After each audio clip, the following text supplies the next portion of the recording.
Dr. Sam Amadi is here to look at the call by the Patriots and if this will address the multifaceted challenges facing the country. Dr. Sam Amadi, thank you for coming to Newsnight. Thank you, Cthulhu. Thanks a lot. 1999 Constitution as amended in 2011 is what we have as at today in Nigeria. That's what we're using. But some are saying it was copied from 1979, and as such, it was handed to us by the military and does not reflect the tenets of democracy, does not celebrate or appreciate democracy. What are your thoughts? First, I think there's this contention around whether it's not lawful. People say, I think started with F.R. Williams, or there's a couple of guys who say the constitution is false by claiming we the people, and they try to impugn the integrity.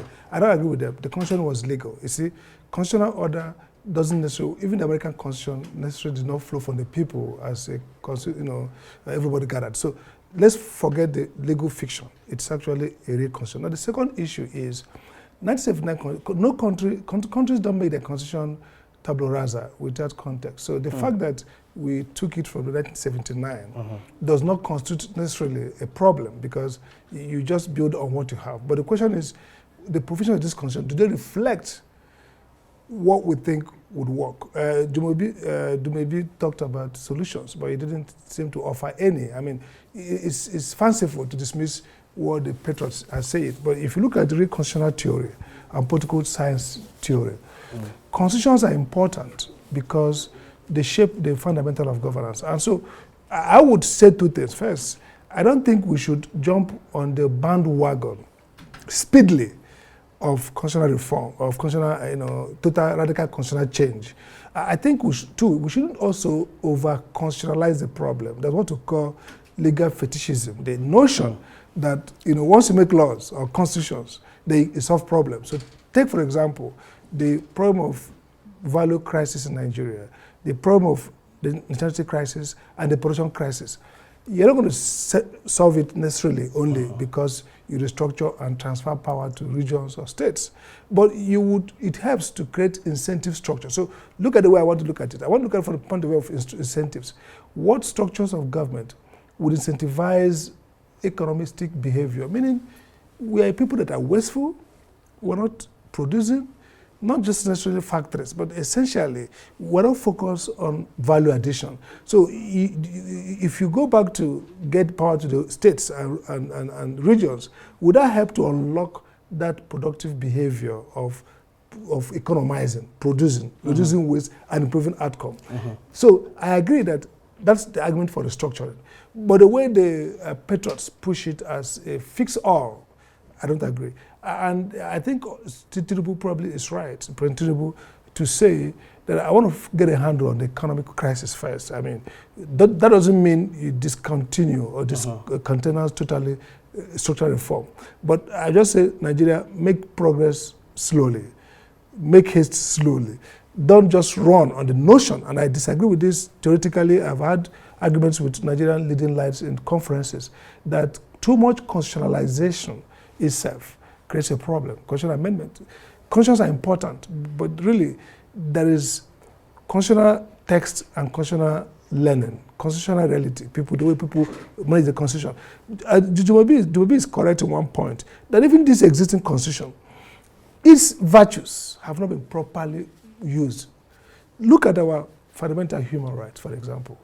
It's robust. It has several caveats, several shortcomings, but on text, is strong enough to build a democratic society. But citizens, are they making demands? Public officials, are they respecting the code? Courts, are they faithfully implementing it?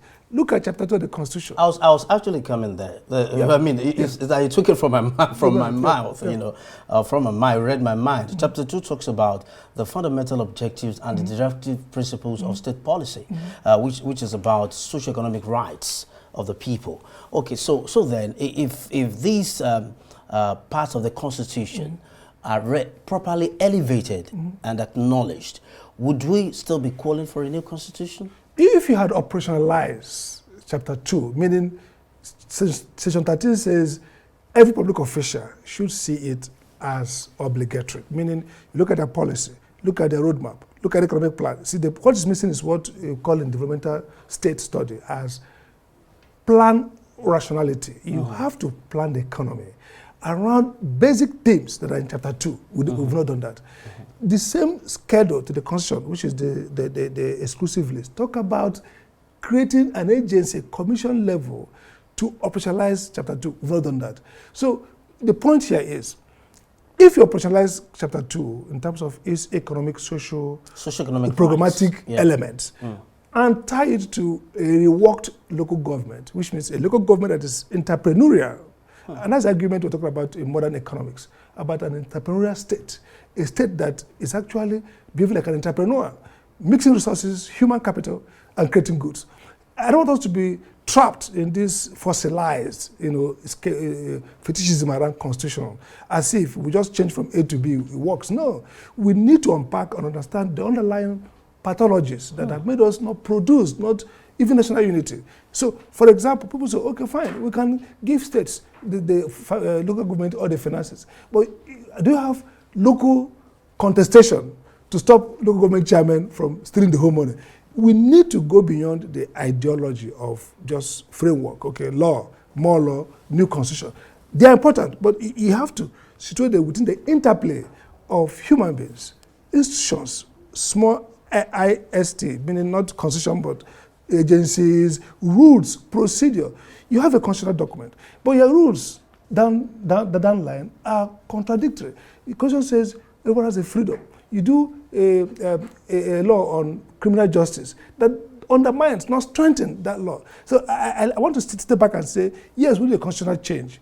But we need to do that not with the notion that this lazy thinking, that the reason why we have failed is that we've not gone to regionalism. In 1966, we had regional government. It ended the Civil War. Okay, Dr. Amadi, you are saying that it's not enough to change the constitution entirely, but what about the workability? How do we implement the instrument itself? I'm saying first, you should first understand why it's not working. First, and then before we change it. Think at how do you adapt the structure you have to make them efficient. If you don't understand incentive structure and enablement, you see, institutions incentivize, meaning it tells you do this because you have benefit. Okay, beautiful. Now, also, let's also look at the concerns of some people. Let me play the devil's advocate here. A lot of people are saying that constitution, even though it says we, the people of the Federal Republic of Nigeria. Number one, Nigeria is not operating like a federal republic. Correct. Number two, we. Who are the we? That a lot of people, a lot of groups and in the country didn't have an input in that constitution. So they started calling for a sovereign national conference with groups like NADECO and other interest groups, which we never really had. The closest we ever had was what former President Goodluck Jonathan had, which was a national conference of not sovereign national conference. So then how do we ensure that every group, every one in the country is properly represented in the constitution? Okay, first you have to start with a proposal. Are you recognizing that we're in a moment of deep crisis, what they call deep crisis, meaning you need to reconstitute the state again? You see, when people talk about we the people, it flows from the fact that the people have come to what we call in political theory or constitutional theory, refounding. A country was founded, Nigeria, 1960, okay, independence, okay?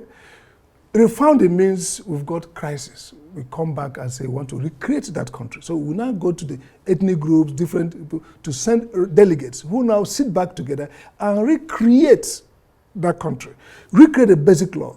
That's not what the Constitution recognizes in terms of constitutional amendment. That is a refounding on a new constitutional order. So if that's what the Patriots want, it presupposes that we're in a terminal crisis where the disparate concept of this country come together to rethink, should we be together? Are we not in a terminal crisis? I think we're in a developmental crisis and a political economic crisis. Yes, maybe we're not, if you say we're in a terminal crisis, it means that probably we're not supposed to be together. But if we take Nigeria unity as possible and probable, then the question is that we have a political economic crisis. But some people are still saying we're not supposed to be together. That's the bigger debate. So if that comes to that debate, it's no longer Tinubu who will empanel that. You have to create a fracture. You have to cause a cataclysmic event that gets him out of control, and then he surrenders. In Benin Republic, during the military, we had a sovereign national conference. A conference was impaneled. The conferees turned into a sovereign, kicked the government out. That was the time they were moving from one state dictatorship to a democratic, quote unquote. That's a refounding. Chile, 2 years ago, had a new country, moved from Pinochet constitution to a much more democratic, inclusive country. That's a refounding. So if we're ready for a refounding, which means we're coming together to say, this thing is not working, guys, we need to reshape it and rethink it, then that's the thing. But if we're thinking around solving a political economic crisis, meaning a crisis of production and human development and human welfare, founded on dysfunctionality and founded on incentive incompatibility, then you have to think more about policy, structure, and for example, you can say, why don't we reshape our federalism? Move away from federal, state, local to federal state, federal region. Or federal local. That's doable within the existing structure of this constitution. So I think the Patriots have good motivation. But I think we need to workshop more the notion of how institutions, in terms of legal constitutional institutions, recreate processes that create outcomes. I don't see that link. So you don't, if I'm Tinubu, you dump this idea on me. I'll be thinking around, how does this cash out in terms of dealing with insecurity, in terms of dealing with a sense of belonging, in terms of enriching national development and nationalism that is good for a national economic transformation. I would think about it. I said, well, maybe we can knuckle this and get this. But do we really need to get to a serious conversation preceding a constitutional reform? I think we can first have a constitutional conversation around this crisis, whether we want to be won, how to be won. 3 of them identify. One is what I call the state-religion crisis. What role should religion play? I think we have got it wrong. We should go back to a secular state structure, like Indonesia did on that. Second is the crisis of production. Third is the crisis of value. So this crisis, can it be solved with this constitution? Maybe with radical restructuring, but I think we should make haste slowly. That's the point. Radical restructuring, let's make haste slowly. Dr. Sam Amadi, thank you very much indeed for coming to News.